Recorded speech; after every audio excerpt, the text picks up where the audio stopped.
story time. I'm hoping that this goes through the headphones and not something else. But if it doesn't, then I'm very sorry. But I was just thinking, some of you who are watching this, actually probably the majority of you, have no bloody clue who I even am. And some of the things that I've done. So, I was thinking this morning, I might bore you with a story that I was just thinking about. So, in 2010, I was living in England. And after I left England, I took a job as the head curator of the largest zoological institution on the continent of Africa.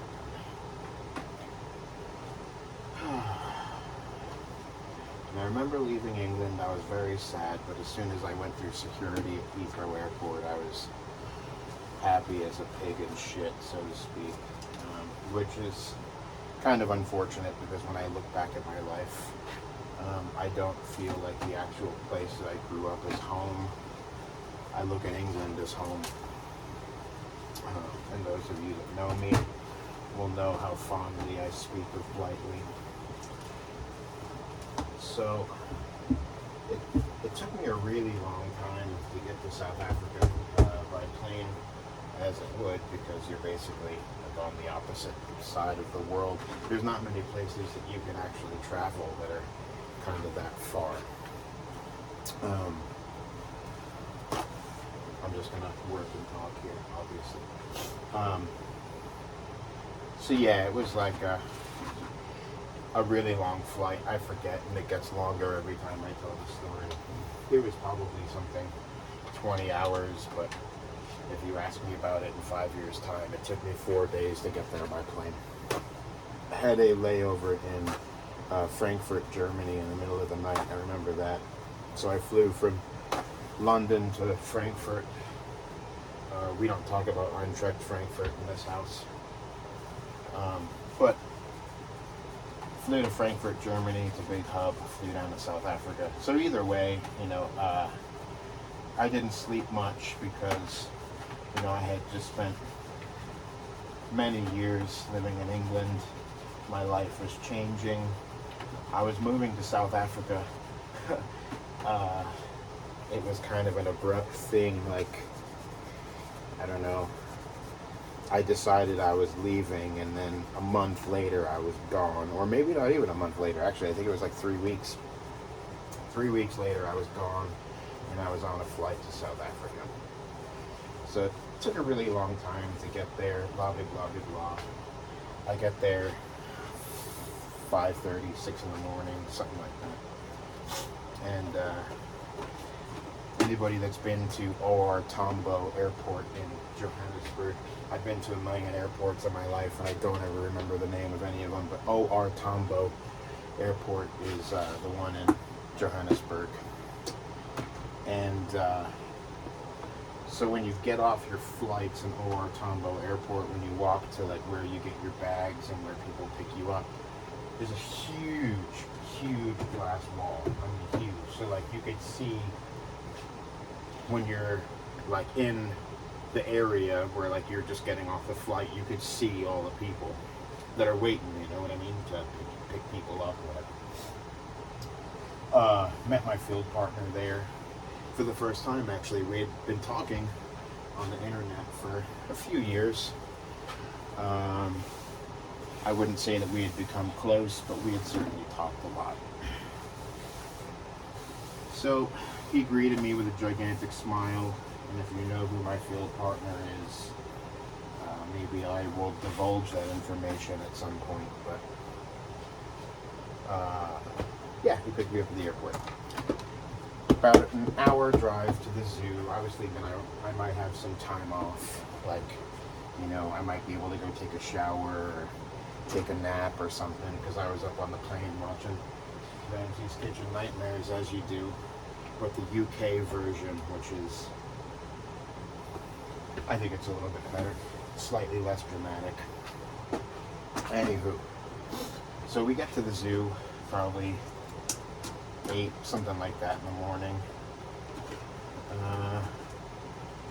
And I'm working a full day after flying. I don't know how far, how many hours. Sorry, I'm going to try and keep an eye on the time here because I know that I can just babble. There have been a lot of people complaining that I don't talk in my videos, and there's a reason I don't do it.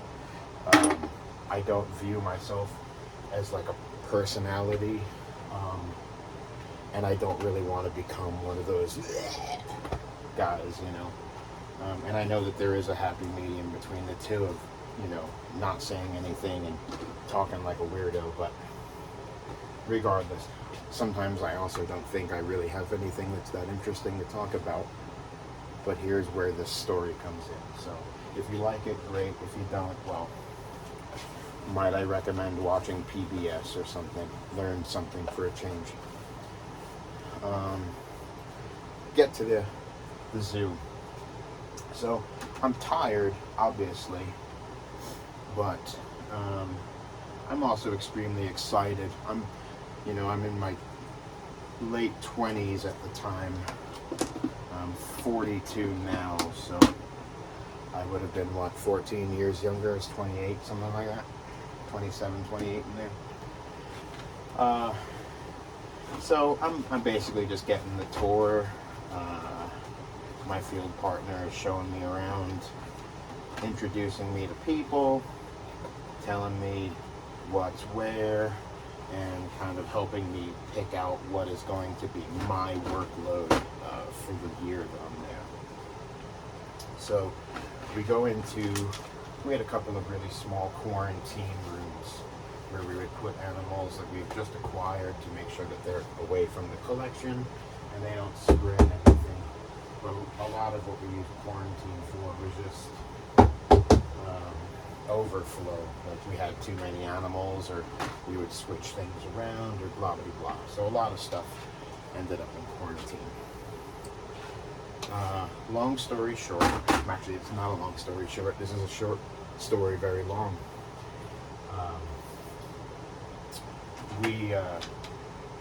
We go into this one quarantine room, quite small, so there's enclosures on every wall.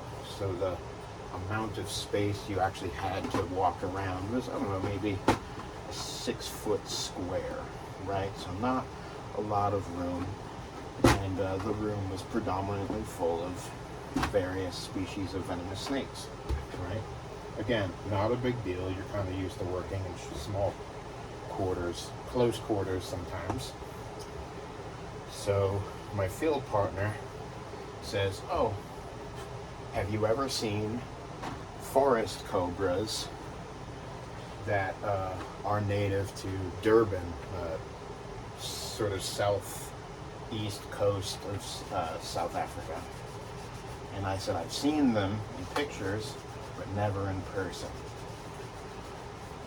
So there's a stack of 6 by 2 by 2 enclosures. So the top ones are, I'm pretty short. I'm, only 5'7", 5'6", maybe something like that. The top of the top one is 6 feet. So it's like, face height for me. At the time, the substrate that we were using in the quarantine room was just like this corrugated cardboard stuff. It was actually kind of nice. The animals could get underneath it and they could hide. You could put like layers of it in there and they could get in between the layers.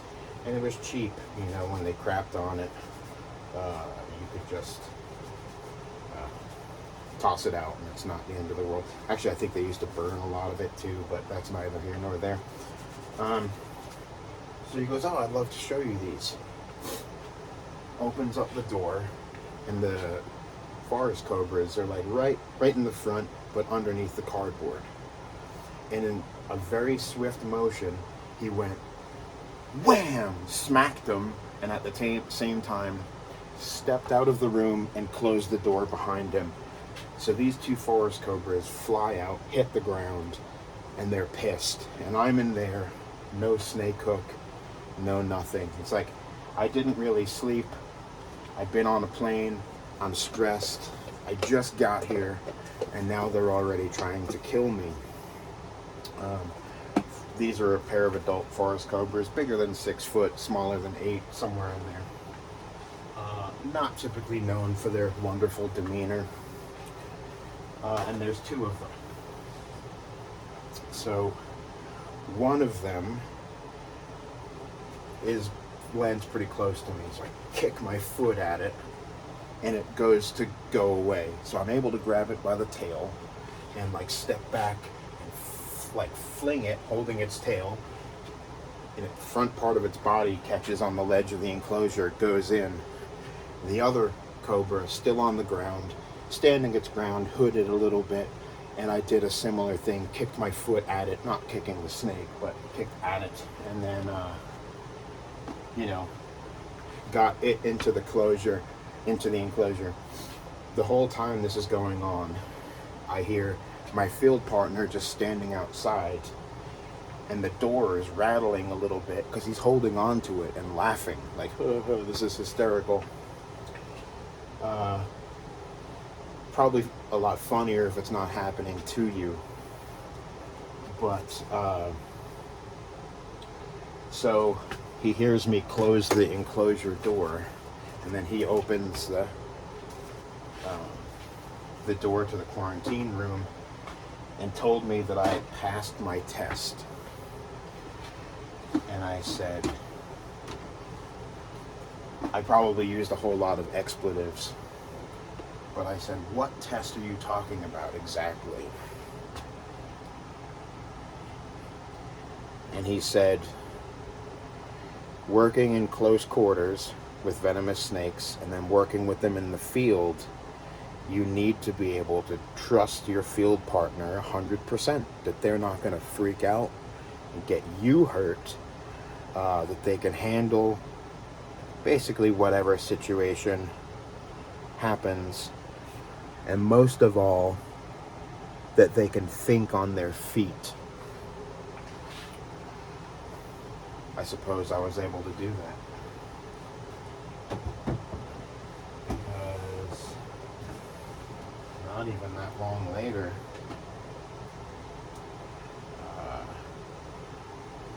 I can give you the name of the town. There's a town named Hoedspruit. Hoedspruit.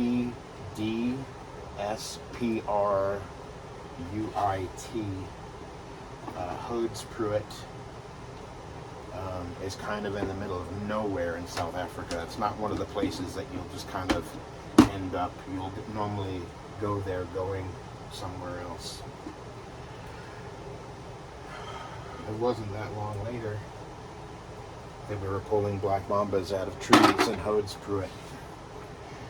And as I was told before I had ever done it, you got to remember, an adult black mamba that you're about to pull out of a tree has probably never seen a person before. You know, because in that area of the world, if you're coming in contact with a venomous snake, you're usually, or people usually, are killing them. Because, I mean, black mambas kill people, you know? It's one of those things. So the average South African is pretty afraid of snakes. I'll probably tell a little bit about that, or I'll probably tell that field trip story at some point. But yeah, I was just thinking of story time stuff that I could talk about that might be interesting. If you've got a topic you want to hear about, give me a holler. Maybe we can talk about it. Until then, stay vertical, think clearly, and tomorrow is Valentine's Day, so make sure that you tell someone that you care about them.